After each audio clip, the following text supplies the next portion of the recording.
Well, today's February 2nd, 2026, and the Trump administration has finally announced their final play, their final strategy, their final desperate attempt to take full control of the United States and transform it officially from a democracy to a legitimate oligarch authoritarian government. Why do I say they're transforming into a legitimate oligarch authoritarian government? Because they're using existing laws and democracy itself to solidify their regime. It's a legislative war. Let me explain. Today, the Republicans and the Trump administration announced that they will be pushing for a centralized election system, one that will be controlled by the federal government instead of each individual state controlling their own election.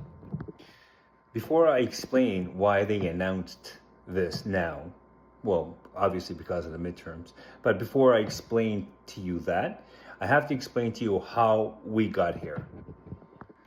Now, it's no secret that the Trump administration and a small circle of oligarchs has made steps to transform the democracy of the United States to a total authoritarian oligarch government. I mean, it's no secret now.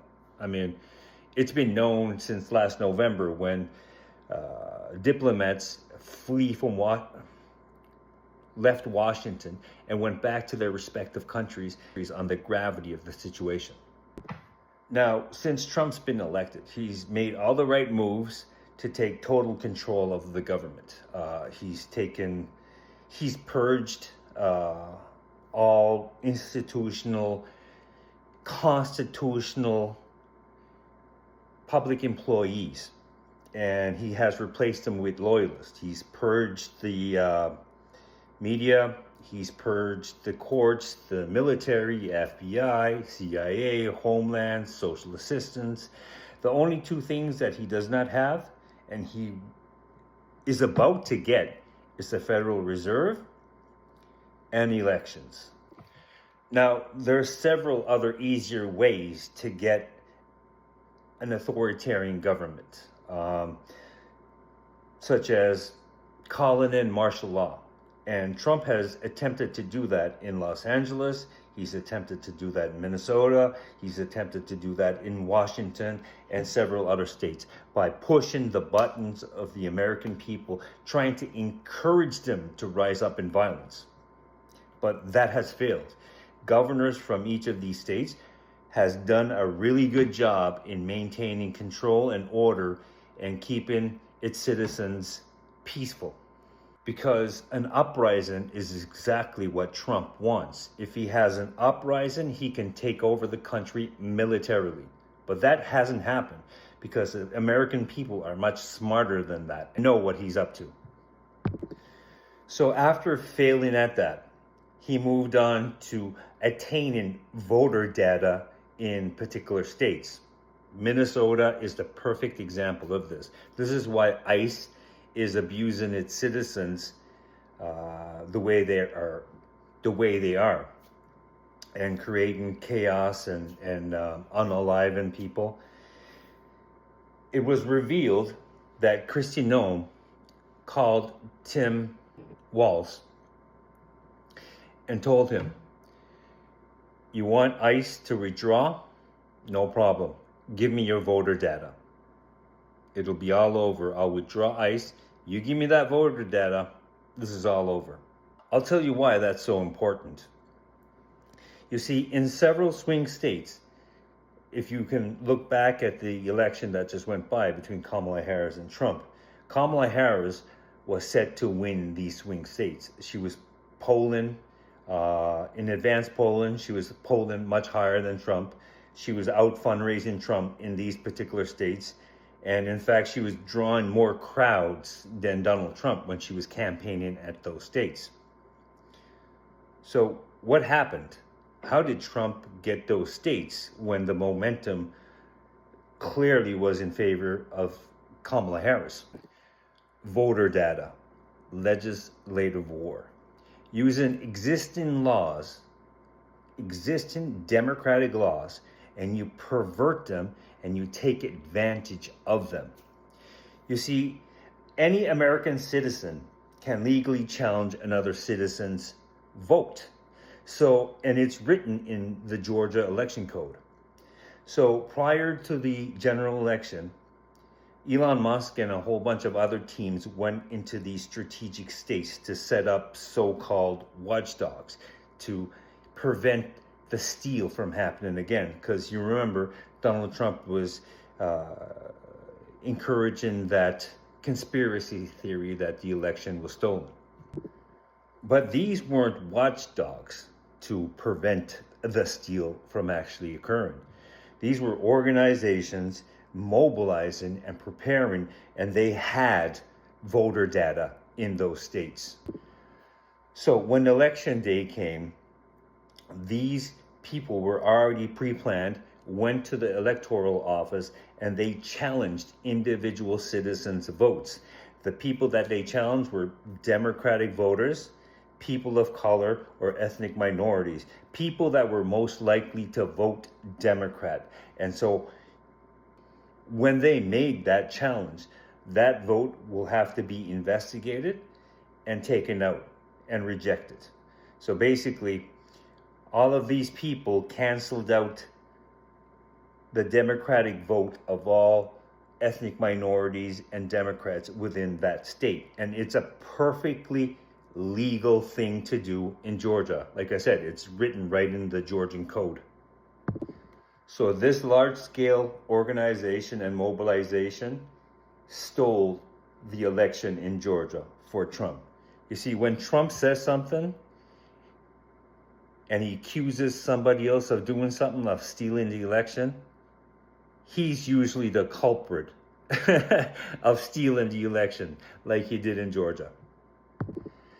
Next, prior to the midterms that are coming up, Trump instructed every Republican state to redraw its maps to give him more seats in the midterms. So basically, rig the electoral map so it'll cancel out Democratic seats and replace them with Republican seats. And you can do that by looking at demographics and seeing which way people are more likely to vote for, and basically canceling out any Democratic leaning votes.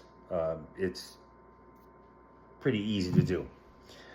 But people in California, Gavin Newsom, counteracted that corrupt push to rig the election by redrawing his district maps too.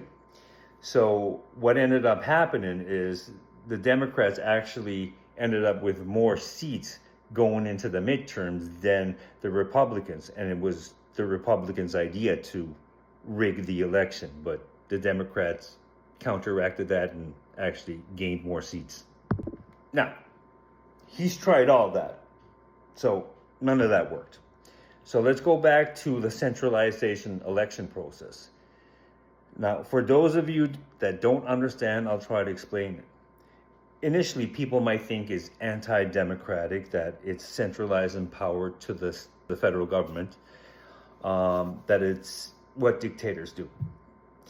And to that I say yes and no. It's a little bit more complicated, and I'll try to explain it as simply as possible.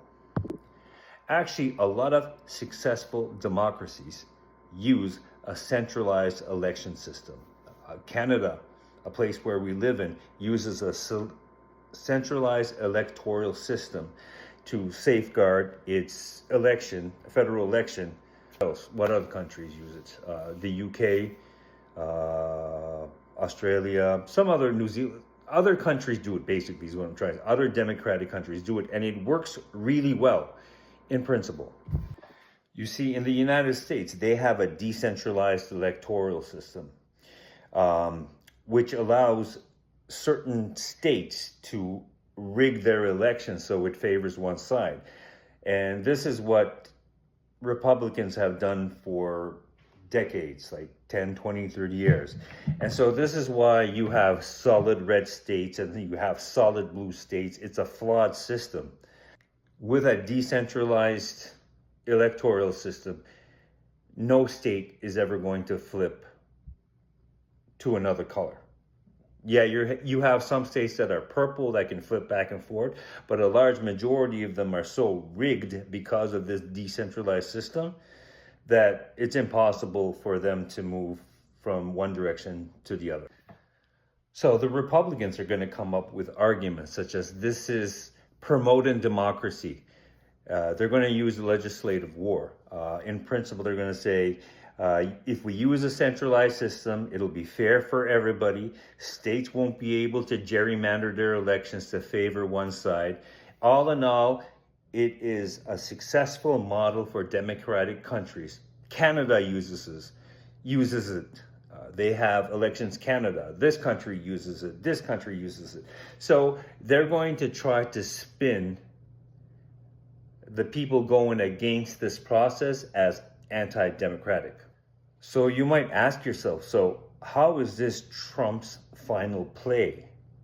How is creating a centralized electoral system that provides fairness, accessibility, and the same standard across the board anti-democratic? Or how is it going to ensure Trump a win? Let me explain. You see, in order for a centralized electoral system to work, you have to have 5 main components. And in Canada, we have those. And every democratic country has these components. You have to have an independent electoral body that is separate from the government. Here we have Elections Canada. In the United States, Trump controls every single institution. So there is no independent body there. You have to have strong courts. Trump has corrupted the legal system in the United States. He has stacked the Supreme Court with loyalists.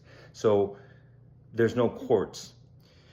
You have to have free press in that country in order for this system to be successful. And since Trump threatened the licenses of the free press has capitulated and stopped reporting the actual news of what's going on in the States. Then you have to have 4 constitutional limits. In the United States, right now, it's like, what constitution? Every American citizen's constitutional rights are being violated. Trump doesn't care about the Constitution. The Constitution's been scrapped a long time ago. It's just not widely covered in the media because the media is controlled by Trump now. And number 5, you have to have control of the equipment. Now, a billionaire named Scott Leckendecker or something like that, a loyalist and a friend of Trump, and he's a Republican, purchased Dominion voting system and has renamed the company Liberty Voting. So out of the 5 things that are essential to have a fair, centralized election system to ensure a fair election, it's not present in the United States. So in the midterms, if Trump is successful in passing the push for having a centralized election system, he's going to win. Other dictators have used the system. Other dictators use democratic legislation and pervert them to their advantage. Maduro in Venezuela used this. Viktor Orban used this. I mean, my God, in some cases, in all these countries, the general public doesn't even see the voter data. By how much did this person win? In another case, the people protesting the election results actually outnumber the percentage of how much the candidate won. Like, it's extreme and it's absolutely ridiculous. I hope all of that made sense, but I suspect the Democrats have something planned, and I'll go into that in my next video. When I said I see the same patterns occurring in Canada that already took place in the United States, I wasn't kidding when I said I know. This is like 24/7 for me.